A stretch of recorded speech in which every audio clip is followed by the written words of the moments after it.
এই ছেলেটা আর তার 12 বছরের বোন বাড়ির ফার্স্ট ফ্লোরে একা ছিল। তখন ওরা শুনলো কেউ বাড়ির মেইন ডোর জোরে খুলেছে। তারপর কারো চিৎকার, যেন ওরা কাউকেই চিনতে পারছিল না। আগুন আগুন, বাড়ি থেকে বাইরে বেরিয়ে আসো। কিন্তু ছেলেটার আগুনের কোনো গন্ধ আসছিল না। আর আগুন লাগতে পারে এমন জিনিসও সব বন্ধ ছিল। সে বুঝলো বাইরে যেই আছে সে তাদের বাইরে বের করার চেষ্টা করছে। তারপর সে ধীরে গেটের দিকে গিয়ে সেটা লক করে দিল। কিন্তু বোনের দিকে তাকাতেই দেখলো সে কাঁপছে, যেন সে এমন কিছু জানে যা সে জানতো না। হঠাৎ সে কারো পায়ের শব্দ শুনলো, যা ধীরে ধীরে উপরে উঠে আসছিল।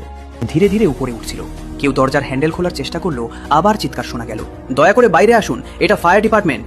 ছেলেটা জানলা দিয়ে তাকিয়ে কোনো ফায়ার ট্রাক দেখলো না। তারপর সে নিজে আর বোনকে জানলার কাছে নিল, যাতে সেখান থেকে লাফ দিয়ে পালাতে পারে। ঠিক তখনই সে দেখলো এক সাদা ভ্যান, যেটা সে চিনল না, রাস্তার ওপারে পার্ক করা।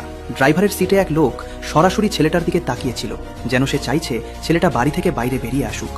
ছেলেটার হৃদস্পন্দন বেড়ে গেল, আর বোন লাগাতার ফিসফিস করে তাকে কিছু করতে বলছিল।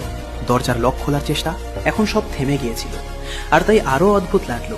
ছেলেটা ফোন বের করে বাবাকে কল করে সব জানালো, আর প্রার্থনা করলো যেন তিনি দ্রুত আসেন।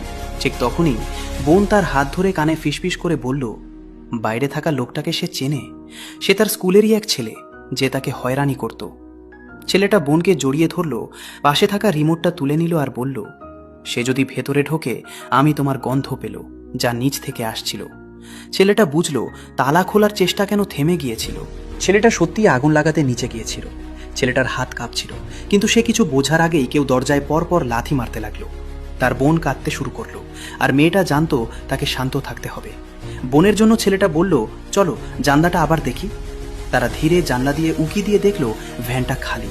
এটাই সুযোগ।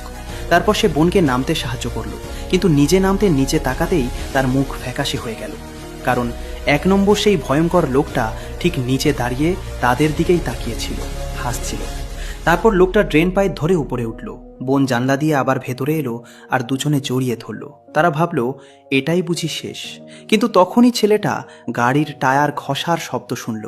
সে দেখল বাবার গাড়ির ড্রাইভওয়েতে। বাবা দ্রুত নেমে দৌড়ে গিয়ে পাইপে উঠতে থাকা লোকটাকে টেনে নিচে ফেলে দিলেন, আর তার মাথা ফাটিয়ে দিলেন। তারপর তিনি বাড়ির ভেতরে ঢুকলেন। ভেতরে আগুন লেগেছে, তবু একদম পরোয়া না করে। এদিকে দরজাটা ততক্ষণে প্রায় ভেঙে যাচ্ছিল, আর সে খুব দ্রুত ছেলেটির বোনের উপর ঝাঁপিয়ে পড়ল, যেন সে তাকে দেখলই না। ছেলেটির বুক ধক করে উঠল। কিছু বোঝার আগেই শরীর নড়ে উঠল। সে বোনের সামনে গিয়ে দাঁড়ালো। সে প্রস্তুত ছিল আঘাতটা নিজের উপর নিতে, যাতে বোন বাঁচে। সেটা তার বুক থেকে কয়েক ইঞ্চি দূরে ছিল। ঠিক তখনই ছেলেটা হঠাৎ থেমে গেল, মুখটা নিস্তেজ হলো, আর সে নিচে পড়ে মেঝেতে লুটিয়ে পড়ল। ছেলেটা করিডোরের দিকে তাকিয়ে দেখল সেখানে তার বাবা দাঁড়িয়ে, হাতে বন্দুক, আর সেখান থেকে ধোঁয়া উঠছে।